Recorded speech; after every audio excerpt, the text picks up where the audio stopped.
Pinalitan ko nga agad ng karton o sapin yung aking ng alaga para naman maging malinis na at punong-puno na ng kayamanan at kung ano-ano pa mga guys. Uy.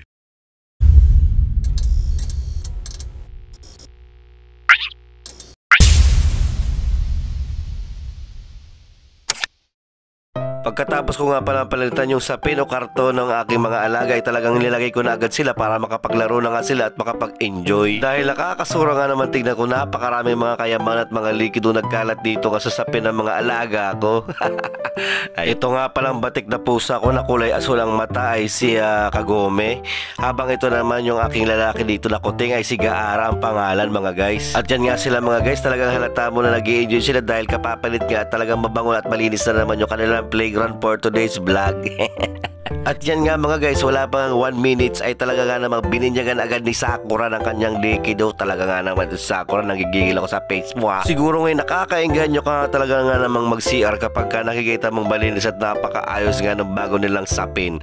Ay nako. At yan ang mga ganap nga mga guys pag bagong palit ako ng kanilang sapin. Nagbabardagulan sila, nagkakagat-kagatan sila at kung ano-ano pa. Maya-maya makikisali na dyan yung isa. Tignan nyo mga guys. O nasaan naman? Wala naman eh. Ayan pala. O diba, lagi silang ganyan nagkukumpulan at nagbabardagulan.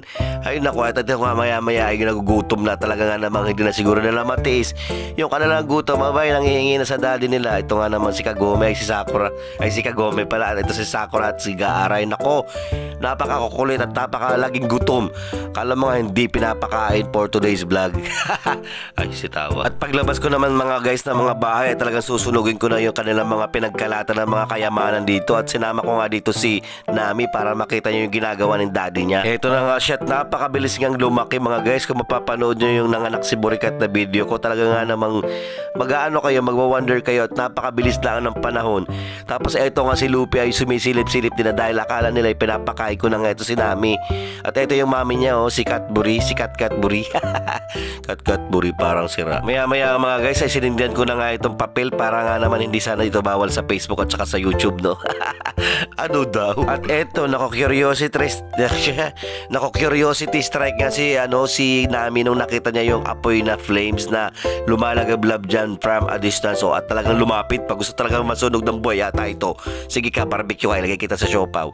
Uy, charla ang joke.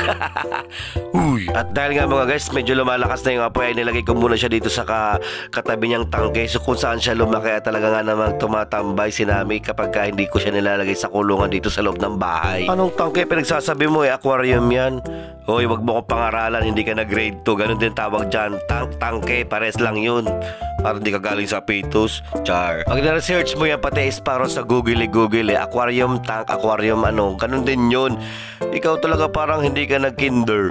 Nanggigigil sa Facebook, face pa ba yan? Doon nga sa far away, nanggigigil ha. Well, habang hinihintay ko na maubos yung sinusunog ko doon sa labas at sa likod ng bahay, ay talaga nga namang nagluto na sa Sparrow, talaga nagugutom na yung mga alaga niya. Sa ito nga at mag-aano tayo ng itlog, magtitil at saka nag-ano na rin ako, naghiwa pala kanina ng ingredients. Hindi ko na paliwanag sa inyo kasi nga daldal si Jack Sparrow ba. At ayan, ginisa ko na agad yung bawang at sibuyas, pinagsama ko na kasi kakaunti lang naman yung ingredients na gagawin natin. Medyo lang natin, kailangan lang natin ng konting pampabangaba at pampalasa doon sa lulutuin nga natin ito. Yung Sanmar, basta ayoko na, i-sponsor nyo ako pag nakita nyo itong video ko baka naman. Joke lang, baka maging virus nga itong video ko sa mga susunod na panahon kapag dumami yung views. Ay virus, viral pala. Ano ba to si Jack Sparrow? Hindi nag-iisip ng tama, hindi nag-iisip ng right and left ba? Ay nako. At ito nga mga ka-Sparrow at mga paruton ko mga guys, na ilagay ko na agad yung itlog nang hindi ko man lang pinipindot yung record button mga guys. Minsan talaga ganito ako pa nagbablog, nakakalimutan ko na ilagay ko na yung mga instruments at saka yung ingredients. Parang talagang namang hindi ka na grade 1 and grade 2. Eto at hinalo-halo ko na lang, para nga naman maluto agad tsaka magkaroon ng konting volume at dami naman yung ating iulam dahil hindi lang po akong kakain for today's video. Ay, grabe nakakahingal magsalita. At gumawa na nga rin pala ako ng sausawan ng ating gulay nga na ilalagay ulit sa ibabaw mamaya ng inilagay baga o ilalagay pa lang. Pwede rin, depende sa'yo Jack Sparrow. Ewan ko ba, na mix na yung video ko. Hindi ko na alam kung alin yung nauna dito na clip. Basta mapapanood nyo din yun sa may bandang dulo at sa may bandang gitna. Basta gumawa ko dito ng sausawa ng ng okrels. Ito nga, tingnan mo, nagpakita ka kanina ng kaldero pero magsasaing ka pala ngayon. Nakala ko yung nakaluto ka na.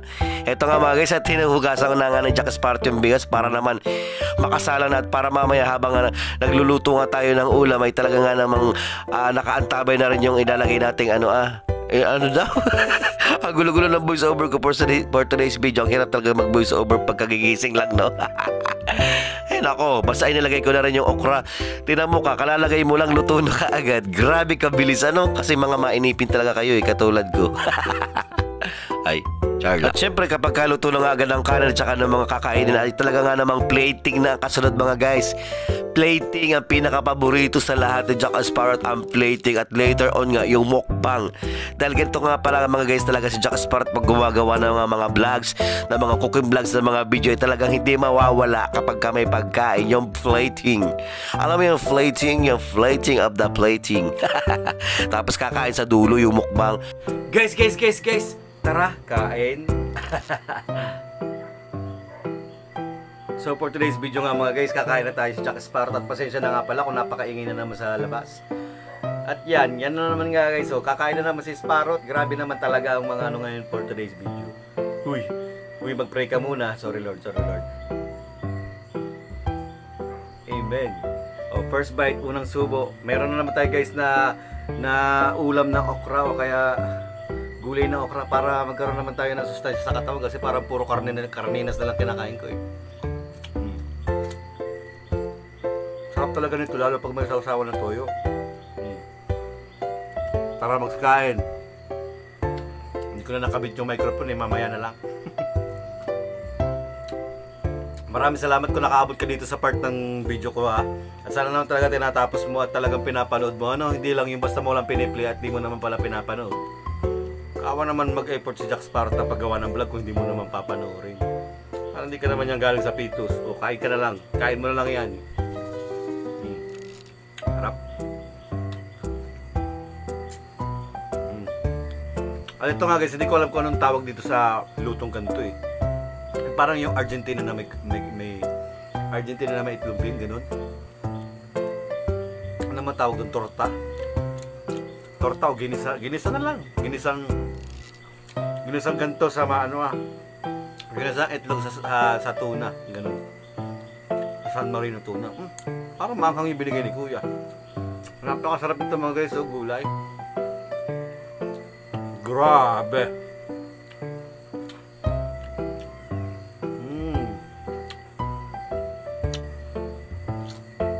Natatakam ba kayo? Mukha siyang fried rice mga guys, no?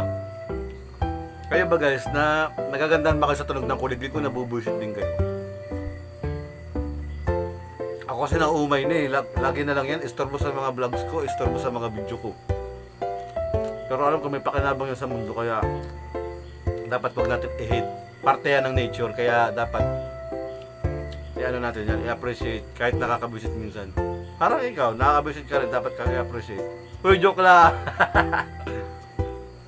Sige na, kakain na ako, babay na ako mga guys. Sige na, mamaya na lang. Babay na. Panoorin nyo hanggang dulo yung video ko. Sige na. Bebelo ako. Nandiyan ka pa eh. Oo nga, nandiyan ka pa kasi hindi ka aalis, di ba? Go. At eto nga mga guys, pagkatapos kong lumamon sa aking mukbang video ay talaga nga naman pinakain ko na rin yung mga pusa ko sa labas na lagi mga gutom. Grabe, para mga hindi pinakain ng 5 years na mga 5 taon, ganun. At eto nga mga guys, pinakain ko na rin yung mga pusa kong laging gutom na parang hindi pinakain ng 5 years or 5 taon. Diyan sa labas guys, sa plastic lang kasi ganyan talaga ako magpakain sa kanila, sa plastic ko nilalagay dahil diretso tapon na ba. At eto nga mga guys, sinami kinulong ko muna kasama yung mga 3 kuting dito sa loob ng aking kulungan. Kulungan. Dahil nga naman mga guys, may apoy nga sa kalabas at baka nga naman masunog siya ng buhay doon, maging alive siya. Uy, parang hindi ka nag-rate. At ito nga mga guys, pinakain ko na yung pinakain ko na rin yung mga kuting natin dito ng mga baby kittens. Para nga naman mabusog doon sila at napaka-iingay din itong mga ito. Grabe ba? Guys, normal ba lang ba sa pusa na pagkatapos mo silang pakainin ay maghihingi pa rin sila at parang hila silang kabusugan? Kasi yung mga pusa ko at mga kuting ganun na ganun mga guys, pakipaliwanag nga kasi nanggigigil ako minsan eh. Alam mo ba yun? At baka naman sabihin nyo mga guys, hindi ko pinakain si Nami. Kumain din po siya, naaalangan lang po siya doon at hindi pa siya masyadong sanay kapag nilalagay ko nga doon sila sa cage. Pero kumain din po siya, di ko lang napakita sa video at nakunan.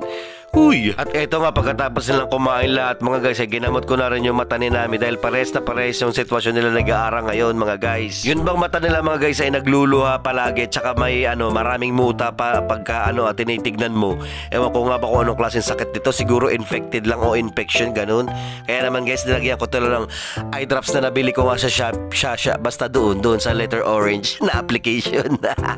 Uy, gawin nyo ako model pag naging viral na ako, content creator.